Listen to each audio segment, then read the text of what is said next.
राधानगरी तालुक्यातील एका गावातील विवाहितेचे अश्लील फोटो काढून त्या फोटोंच्या आधारे तिला धमकावत सुमारे वर्षभराच्या कालावधीत शारीरिक संबंध ठेवण्यात आल्याचा घृणास्पद प्रकार उघडकीला आलाय।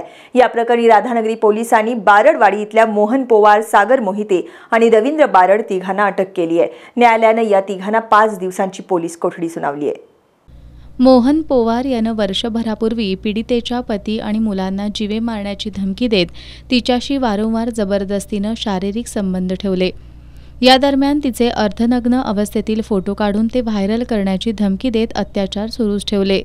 त्यानंतर मोहन पोवारच्या सागर चंदर मोहिते या मित्रानं मोहन पोवारशी असलेल्या संबंधाची वाच्यता करण्याची भीती घालत पीडितेवर लैंगिक अत्याचार केले।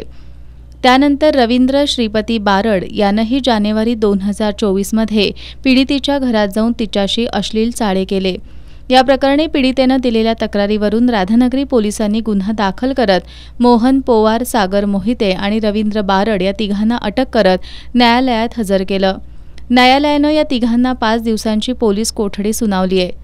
बारडवाडीमध्ये वारकरी संप्रदायासह स्वामी समर्थ भक्त संप्रदाय मोठ्या प्रमाणात आहे।